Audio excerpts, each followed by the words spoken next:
எல்லாருக்கும் வணக்கங்க. Welcome to சிசிஸ் டைம்ஸ். இன்னைக்கு கிறிஸ்பியா ரொம்ப டேஸ்டியா ஹெல்த்தியா வாழைப்பூ வச்சு பருப்பு வடை எப்படி பண்றதுன்னு பார்க்கலாங்க. நார்மலா பருப்பு வடைனாலே பிடிக்கும், அதுவும் இந்த வாழைப்பூ வச்சு பண்ணி பாருங்க, அவ்வளோ டேஸ்டா இருக்கும். வாழைப்பூ கிளீன் பண்றது கஷ்டமா இருக்கும்னு நினைக்கிறவங்க வாழைப்பூ ஃப்ரெஷ்ஷா வாங்கிக்கோங்க. டோட்டலா அந்த பூவை மொத்தமா எடுத்துக்கோங்க.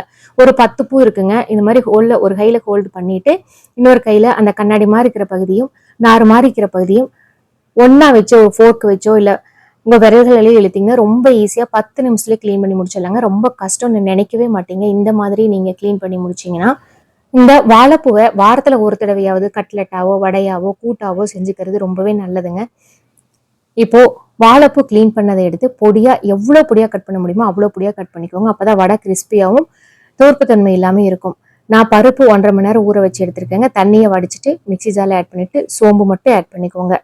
இதை கொரகரப்பா அரைச்சு எடுத்துக்கோங்க.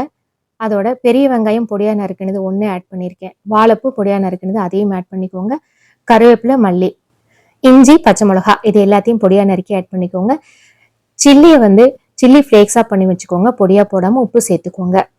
மிளகாயும் அரைக்கும் போது அரைக்காம சில்லி ஃப்ளேக்ஸ் ஆட் பண்ணும்போது வடை நல்லா கிறிஸ்பியா வருங்க. இந்த மாதிரி வடை பக்குவத்துக்கு பருப்பு வடை எப்படி செய்வீங்களோ அதே மாதிரி ரவுண்ட் பால் பண்ணிட்டு அதை தட்டை வடிவில் பண்ணி எடுத்து வச்சுக்கோங்க. நல்லா சூடா இருக்கணுங்க ஆயில், அப்பதான் வடை ரொம்ப கிறிஸ்பியா வரும். இந்த பக்குவத்துல நல்லா ப்ரௌன் கலர் ஆன விட்டு எடுத்தீங்கன்னா ரொம்ப டேஸ்டியான வாழைப்பூ வடை ரெடி. இது சாம்பார் சாதம், தயிர் சாதம் எல்லாத்துக்குமே ரொம்ப சூப்பர் காம்பினேஷனா இருக்குங்க. இந்த வடை செஞ்சு பார்த்துட்டு எப்படி இருக்குன்னு கமெண்ட் பண்ணுங்க. ஃபர்ஸ்ட் டைம் பார்க்குறீங்கன்னா சப்ஸ்கிரைப் பண்ணிட்டு உங்களோட ஃப்ரெண்ட்ஸ் அண்ட் ஃபேமிலிக்கு மறக்காம ஷேர் பண்ணுங்க. ஹெல்த்தி ரெசிபிஸ், குட்டி குட்டி ஸ்டோரிஸ் எல்லாம் பார்க்கணும்னா தொடர்ந்து நம்ம சேனலை ஃபாலோ பண்ணுங்க. தேங்க்ஸ் ஃபார் வாட்சிங்.